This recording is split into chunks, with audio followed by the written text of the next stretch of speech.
Hello, friends. I'm Ashish Tabari, founder and CEO of Aximize. And to our new listeners, welcome. To our old ones, welcome back. And today we've got a real surprise and treat for you.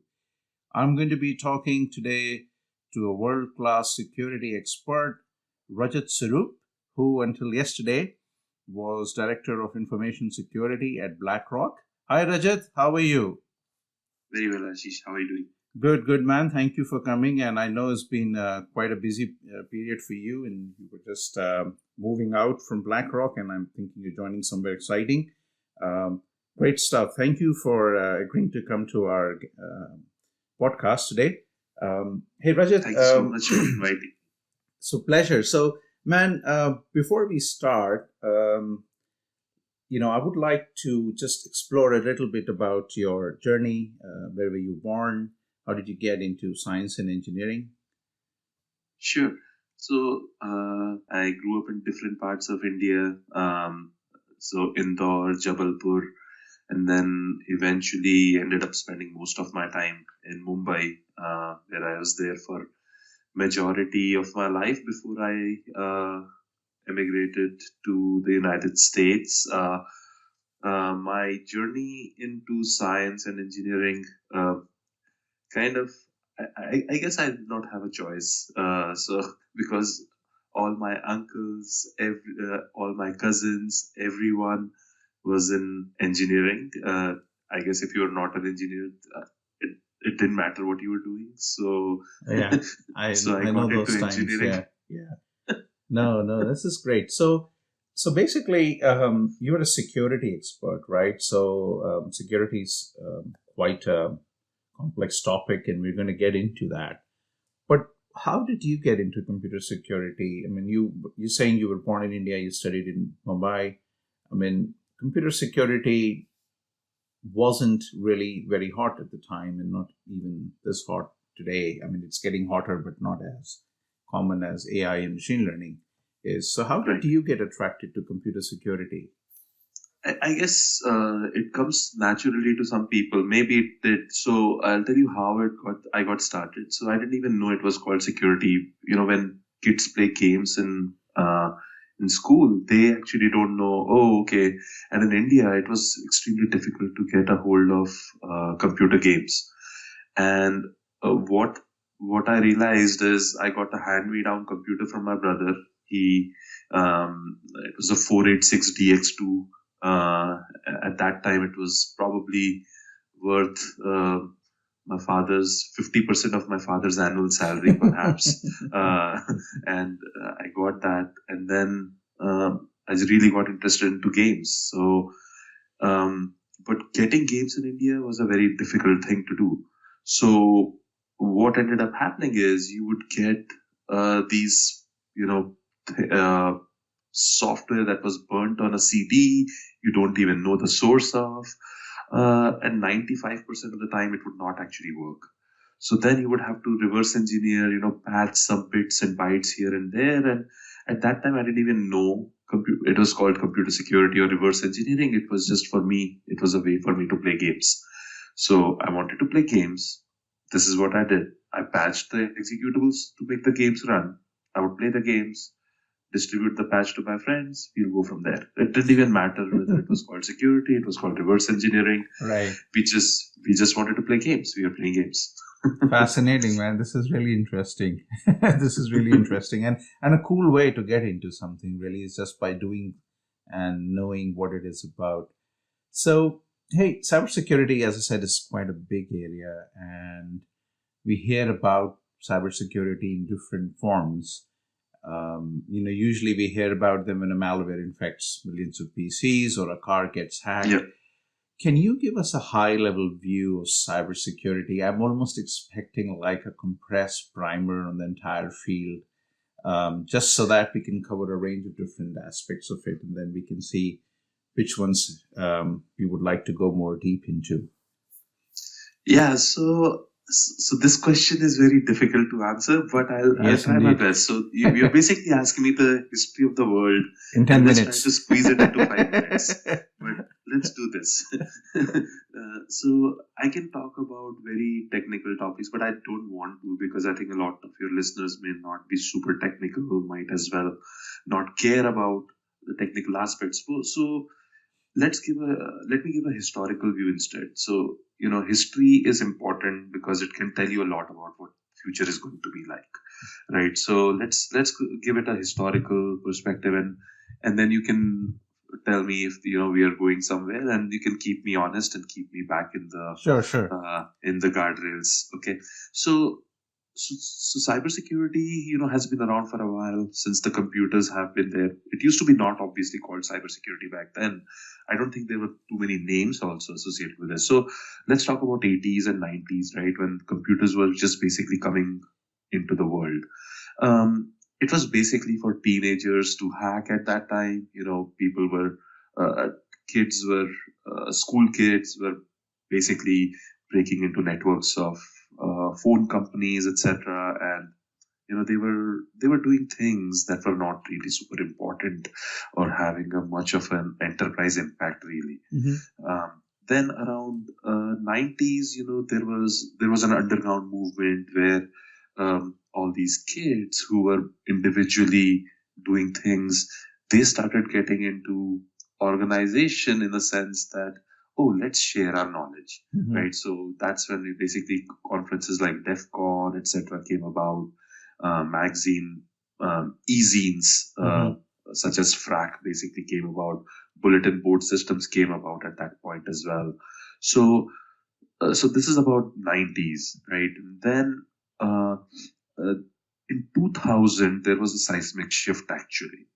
So till 2000s, it was basically kids, no real financial impact, maybe some financial impact, but not really that much.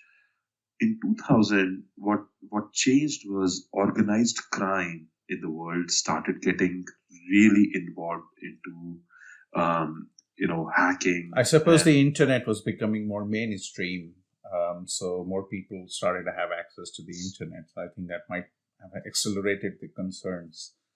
Exactly. E-commerce really took off, right, during that time. And that changed the way organized crime looked at these things, quote unquote things. So in 2000s, basically a whole bunch of retailers, all public record, TJX, I think in the UK they're TKX, and a few other retailers got compromised. They were asked to, spend millions of dollars to investigate what was going on. And there were basically groups of people who were using these skills for security skills to break into companies. And that sort of changed a little bit, because the enterprises were not really thinking about security till then. So, but they realized that, okay, wait a minute, if we don't make things secure, we will actually start losing money now.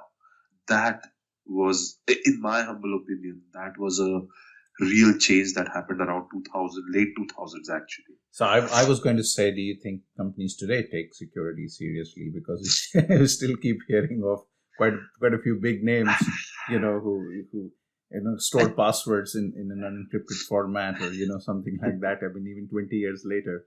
So, but basically, what you're saying is, with the turn of the century, with the internet adoption accelerating, and hackers now orchestrating more sophisticated hacks to compromise financial side of the companies. Therefore, when companies start to lose money, they start to focus on what can we do to make it better.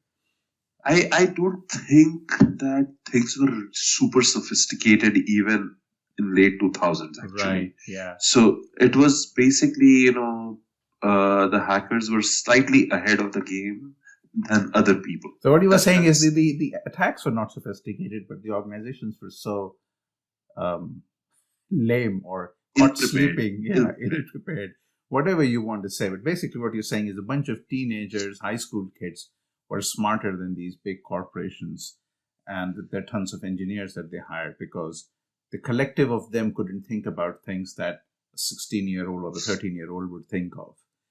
and I- it was In back. some Yeah, ways, yeah. yes, and they were starting to be recruited by uh, what you would call the organized crime. You know, Hmm. so these kids, they just knew computers. These kids were coming from variety of different backgrounds, and they were just basically drawn to the thrill of Mm. crime, Yeah, and yeah. organized crime kind of tapped into that potential, and there we went.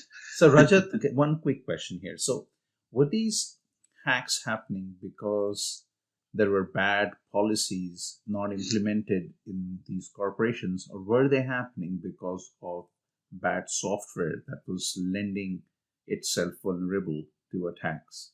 What was I the think main reason? I think there was a mix. So there was a mix of poor hygiene, and Hmm. also in certain cases, like for example, like the TJX breaches, for example, those were perpetrated because of the use of wired equivalent privacy, which Hmm. is WEP in Wi-Fi systems. I Right. think I see. these days you would see that these are not even these kinds of ciphers are not even supported by a lot of your Wi-Fi routers, for example, Hmm. and that's for a right reason, But so it was part misconfiguration, part software vulnerabilities. Uh, but you can what these kids were essentially able to do was put all of these things together, like chain them together to Hmm. figure out Right. this is how this entire system works, Hmm. and they were able to abuse it to the advantage, Right. um, Right. to their advantage. Right. Right. So, what you're telling me is that although security has been a concern in less understood format in the 80s and 90s, but since the advent of 2000s, basically since the start of the century, um, this became more prominent and more uh, revealing in the way the attacks were actually happening. And I think, therefore, yeah, there is another aspect here. So we are looking at the enterprise view, I guess, probably because my prior background as a consultant, I'm thinking primarily enterprises. But think about it this way: the common person also started getting impacted, right? mm, Because okay, if your credit card is lost and someone has sold it onto the on these sites for a couple of pennies, yeah, and guess what? They made a fraudulent purchase. right. Now you as a common person have to call the credit card companies and say, hey, wait a minute, I see some fraudulent actions, right? Hmm. Now, this is how, so till 2000, people were not impacted, right? But Right. in 2000s, even common people started getting impacted because of Yeah, these yeah. abuses. So basically, what you're saying is when e commerce became mainstream,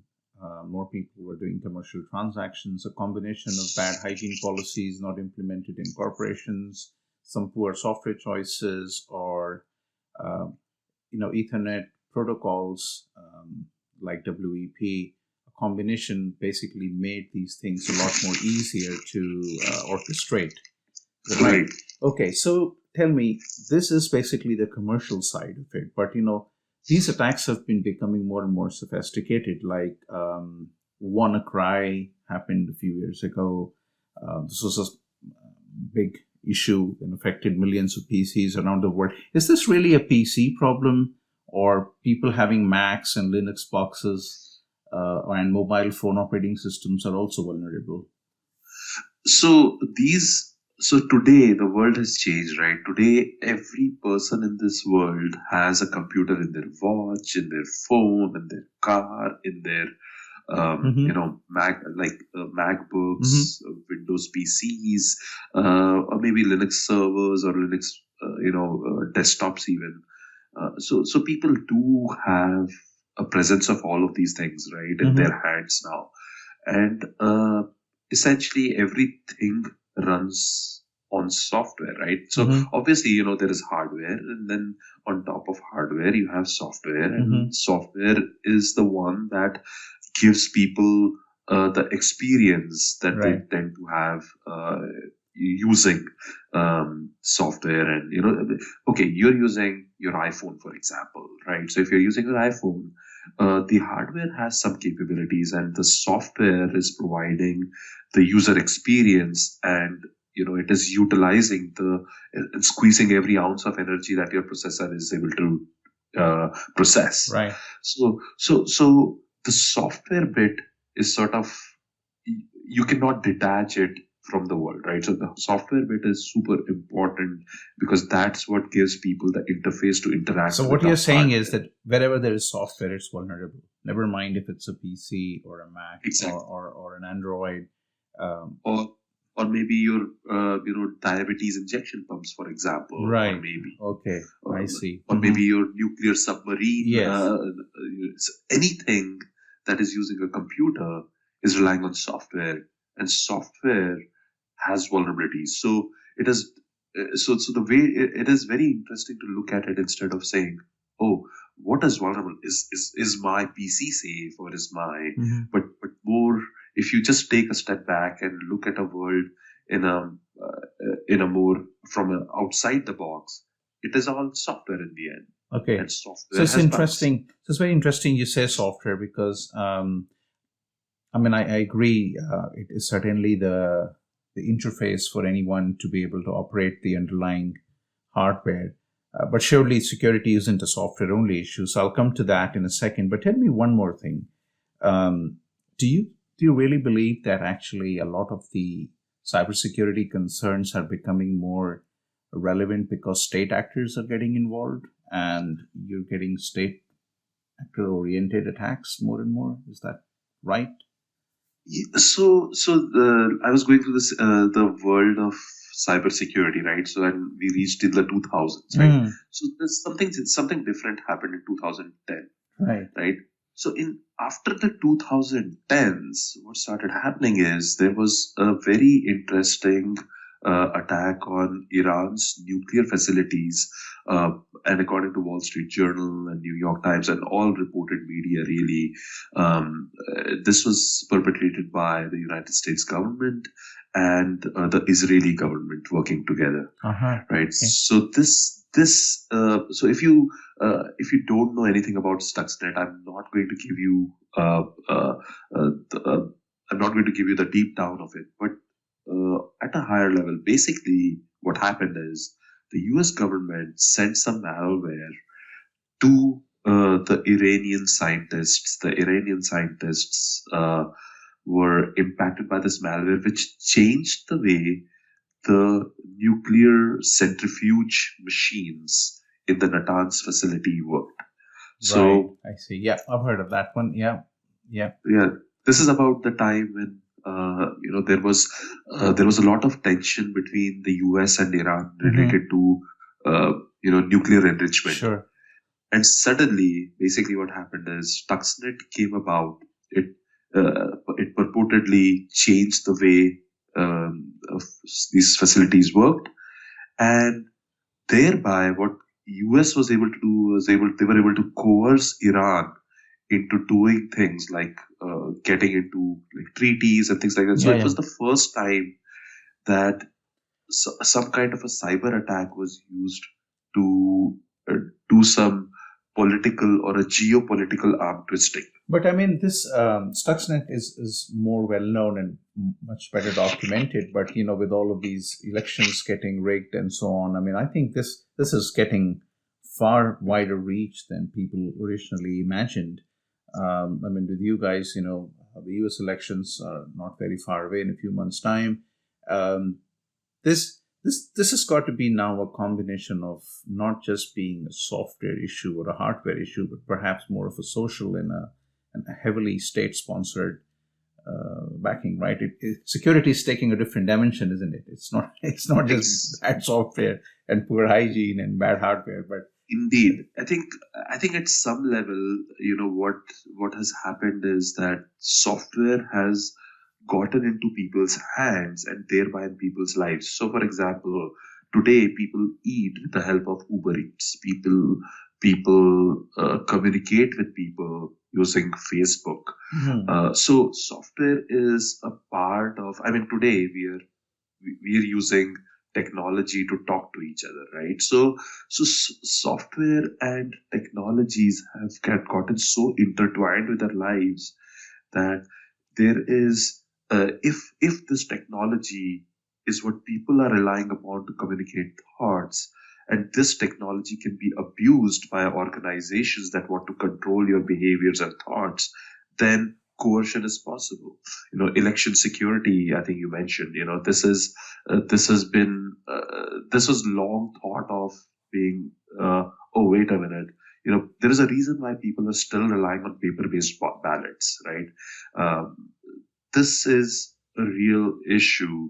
However, I think the way I think about it is that the misinformation, the fake news problem, and the things that happen. So Brexit and the political things like U.S. elections of 2016, where state actors have gotten the hold of technology companies in a weird way, right? So while none of these companies would admit any wrongdoing or would say, oh, wait a minute, it was just probably a misconfiguration or a misaligned policy, right, at the end of the day, what it results is some kind of an unauthorized access that a state actor previously did not have, but now they do have. Sure. So basically, this is a very complex topic, and it's been in the news, Cambridge Analytica, Facebook, and all the rest. I don't want to go into that side more at this point of time, but let's come back to this aspect of security that you're talking about, that in 2010, Stuxnet made it clear that state actors can perpetrate very sophisticated attacks. And since then, I think that different countries have been in the news for hacking this and hacking that. But surely security is not just a software problem, right? Exactly. So tell me, what are your views on security being impacted by poor hardware design or verification? So that again is a topic which is probably worth maybe months to talk about. But I think what ends up happening is that so software hardware bugs, as you're very well aware, much more than I am, have not been uncommon, right? So, for example, I think in 1990s there was an Intel FOOF bug, right? So the Intel FOOF bug would allow someone to put an illegal instruction that would basically put the CPU in a locked state, and there's no way to get out until you powered off the machine, right? So these kinds of issues have existed, but now I think with issues such as Spectre and Meltdown surfacing, where someone can issue side channel attacks against your machine's speculative execution, which is in a way, the way to think about it from a layman's perspective is, I can look at my current machine's state, and I could look at my machine's state at a different period in time and make a determination about some of the system's internal properties, right? So for example, I'm able to get 1 byte of your password if I query the cache, for example, and see how long that querying the cache takes, right? So if these kinds of things start happening, then you start seeing that there is a situation that, wait a minute, software can actually exploit hardware problems, and these hardware problems can then result in compromising of user information at that point. So that's a very good example you gave, because I was going to just say that it's not necessarily the case that you have to be right close to the hardware. You could actually orchestrate attacks over a network using sophisticated software, and then peeps into the state of the hardware to then, if it's not like a proper secure zone on the hardware, then if you can actually get access to confidential data, then those are also quite likely and possible. And are you following what's happening on the MITRE CWE side? Yeah, so MITRE, I think, has been, in the US at least, they have been an amazing resource for enterprises, really. So they have their attack framework, they have the common weaknesses enumeration, which is CWE. They have the NVD, I believe, which is the National Vulnerability Database, that is a catalog of known vulnerabilities across the world in software and Right. firmware and hardware. So MITRE has been doing an amazing job in general. So definitely hats off to the. I'm not sure if MITRE is a government-owned entity or not, but I think they're a not-for-profit at least, I see. at the very least. But I don't know. Maybe they're also related to the U.S. government. I don't know. Having said that, the work that places like MITRE are doing, the JP-CERT, Japanese Computer Emergency Response Team, they're doing, that is all in the public domain, and it is just phenomenal work in general, which is very helpful for enterprises to protect against sophisticated adversaries. So, Rajat, if I'm not wrong, something that you used to do before, I'm not sure if you were doing this in other roles, but you used to be an ethical hacker as well, right? So, could you share with our users what an ethical hacker does? Sure. So, ethical hacker, penetration tester, or these are typically what people give names to this profession, where essentially what companies do is they recruit people such as myself to break into their computer networks or their web applications or other applications or anything really. They say, oh, wait a minute, take this laptop. Can you break the encryption on this laptop, for example? Or essentially giving an adversarial view of what system they are developing. Right. Now, while this is supremely common today, in the 2020s, it is very common for organizations to subject their machine systems to such a professional.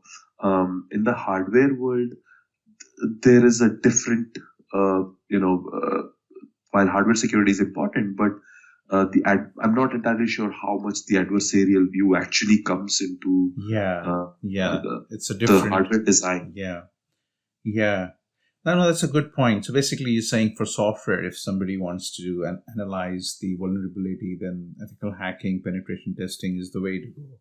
So security is a software and hardware problem, and can be addressed to some extent with a combination of user diligence, better corporate policies, better software design, better hardware design too. So, we look at formal methods in Aximize, and we're very much focused in understanding how formal methods can be used to address a range of hardware design verification issues. Do you have any familiarity with formal? Do you have any thoughts on how formal methods could play a role in addressing any of the aspects of security we discussed today? I think I have a limited understanding of formal verification, obviously, and I'm not an expert at it by any stretch of imagination. I think primarily, my experience with formal verification and equivalence checking and things like that has been from the perspective of a reverse engineer, for example. So there is what in the security world people utilize symbolic execution, which is essentially saying, oh, how does my system work, and I'm going to try to model it in a way where I can use things like SMT solvers. Right. You are familiar with this SMT solvers, okay? Yeah. So you can use the symbolic execution engine for both adversarial purposes or defense purposes. Like, for example, if you're trying to find out whether a vulnerability is exploitable, right? So what that means is, if you've come into a vulnerable portion of a code, you want to see whether that vulnerable portion of the code is reachable from one place of the. All right. That's a very classic use model for formal. Exactly. So in these situations, but this is to just say, oh, okay, if I follow this path in code, I will reach this vulnerable code location. Now, this can be used by defenders for fixing the issue, obviously, but it can also be used by attackers to say, oh, okay, this is how I'm going to attack the system, right? And the same thing can actually be done, for equivalence checking, for example, when you're trying to deobfuscate malware, for example, right? Right. So you're trying to say, okay, if I automated deobfuscation of really difficult, written on obfuscation for malware, right, is basically when someone decides to make the malware so difficult to read that person is not able to determine what it is going to do, right? This is a very standard technique followed by malware authors. Now, on the reverse side, on the defender side, it is for the reverse engineers to determine what this malware is doing. So how do you do that in an automated fashion? Typically, this consumes a lot of human power and intelligence, right? But there have been a lot of really interesting researchers, Rolf Rolls and a few other people who have done really interesting work using symbolic execution to deobfuscate these obfuscation engines, right? So this has been the area where I have interacted with symbolic execution SMT solvers, and but not so much on the verification side, right? Yeah, but this is in a way a verification exercise. It's basically vulnerability assessment, malware assessment, obfuscation, deobfuscation. But you're saying you're familiar with the tools that people have been using, which is fascinating actually, because we look at hardware and we look at all of the ways in which that could be manipulated.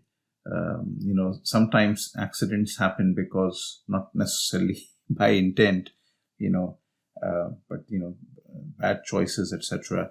So where do you see the security field evolving, either from a software and a hardware point of view, and then in terms of the solution space, where do we see this going? Where do we meet?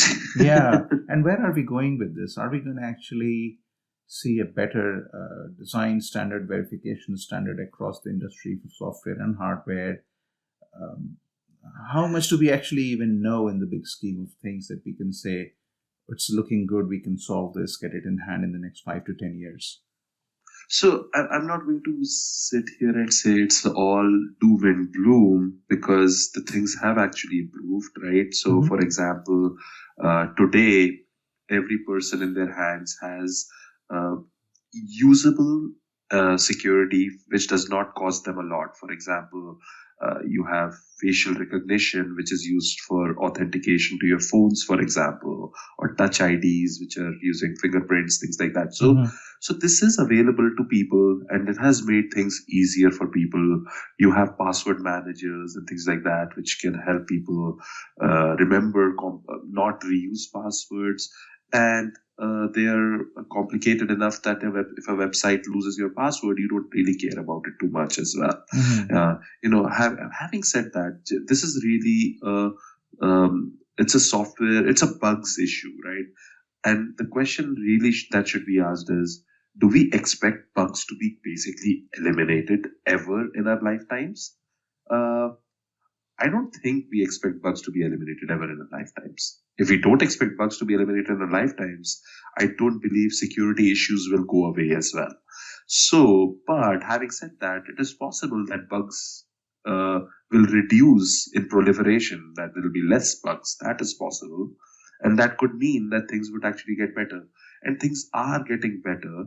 It's just that the world is also changing at the same time things are getting better. Sure. So that gap, unfortunately, of what we realize the ideal world should be and where things are today, also keeps on increasing while the technology tries to close up on that gap. So that's a very interesting perspective. Yeah. So I think when you were saying they were never going to be eliminated, I was thinking of all of the news around COVID these days, where it looks like we're going to live with this forever, but then it's not the first time we'll be living with known bugs, and there are ways and means to get better at coping with them. And basically what you're saying is that this isn't going to be solved in the most perfect form, but as we continue to evolve, we would be taking evolutionary steps to cope with making things better. So Yeah, exactly. I think we will adapt and we will improve, and the world will adapt and the world will change. So it will be an ongoing thing. The key thing to remember is just like things like washing hands, for example, right? There yeah, is no alternative to washing hands. You should sure, wash hands. sure. It's the way I look at, what, uh, for example, Aximize is doing, or for example, what other organizations are doing by doing penetration testing, things like that, is they're doing what is equivalent of in the physical world as washing hands. They're trying to make sure that things are kept clean to the extent that they're possible, that are under their control, for example. Yeah, I mean, in hardware, I can certainly tell you we are still learning. We take this approach at Aximize that we're looking at requirements-driven design and verification. So if it isn't a requirement, then it's a bug. And if it doesn't match with anything which has been explicitly specified as an intent, then it's a bad behavior. Whether it could lend itself to vulnerability or a functional bug is a separate matter. Hey, it sounds good. Um, so I was just looking at a clock, and it looks like we might be running out of time. So let me ask you, if you wanted to give 5 tips, I'm sure you can give tons of useful tips, but let's say you wanted to give 5 tips to our users listening today on how to be safe on the internet and how to be more secure. What would be those 5 tips? Sure. So I think that I would say top 5 tips would be, let's start with number one. Okay, you should update your computers, phones, cars, whatever that is relying on software. Just make sure they're up to date with all the software patches. Second tip that I would say would be, just don't share passwords with people, or put it on post-it notes, etc. And use things like password managers, for example, Uh-huh. right? Which rotate passwords, use complicated passwords, etc. Um, and the third tip I would say is use two-factor authentication for things that support two-factor authentication. So there's a site called twofactorauth.org. Uh-huh. So that's a really good site. You can go visit it, and what it tells you is how to set two-factor authentication for the site that you're using or the application that you're using. The fourth one I would say would be removing administrative access while browsing the internet if possible. Just browse as a regular user. You don't need administrative rights. It